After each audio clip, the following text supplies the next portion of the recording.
Hello everyone, we are glad to have you back. In a subtle way, the Reacher Season 2 finale establishes that Dixon and Alan Richson's characters would make a stronger romantic fit than Roscoe did in Season 1. Jack Reacher's intransigent insistence on moving away from any one location causes chaos in his romantic life, leading to a string of transient encounters in motel rooms that never progress into anything more, regardless of the feelings Reacher may feel for the woman in issue. In Reacher Season 1, the tough lead felt a tingle from Margrave's Roscoe Conklin, but, of course, he left town before the credits rolled. In Reacher Season 2, Carla Dixon experiences the exact same incident. Reacher and Dixon are virtually a relationship throughout Season 2, giving into the sexual tension that started during their time as members of the 110th Special Investigators Team. Even Dixon, though, is unable to pull Reacher away from his existence of gas station showers and curiously warm bus seats, even if he offers a history that Roscoe could not.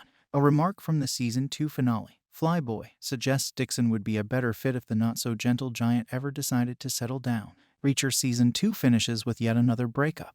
The final scene with Reacher and Dixon takes place in a motel room soon after the big struggle and gives the couple one last chance to mess up before they split ways. When they talk about their situationship, Dixon asks Reacher if she would like to meet her parents. This is the first time in the preceding 8 episodes that the protagonist has been afraid of anything. After putting Reacher out of his agony, Dixon finally confesses, "I'm fucking with you." Dixon continues by affirming that she has no sincere intentions of becoming involved in a typical relationship and that she fully anticipates Reacher moving on to his next project.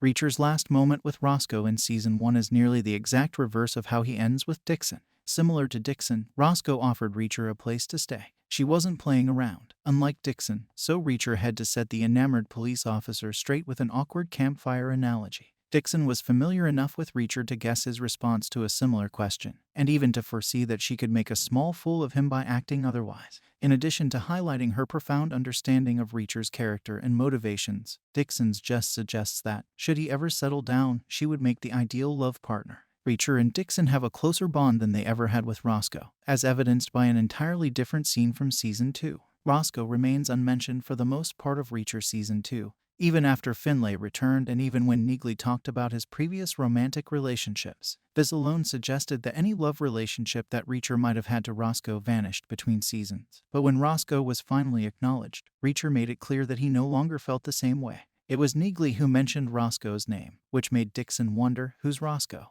In response, Reacher called Roscoe a friend. Though Reacher has shown time and time again to have the social graces and sensitivity of a charging rhino, one would presume this was just an attempt to save Dixon's blushes and prevent any unpleasant situation.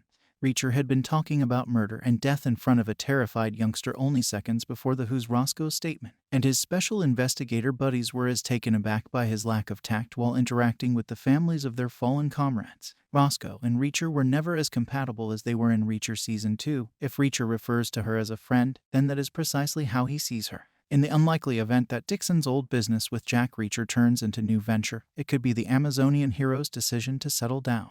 Thank you for watching. Please subscribe.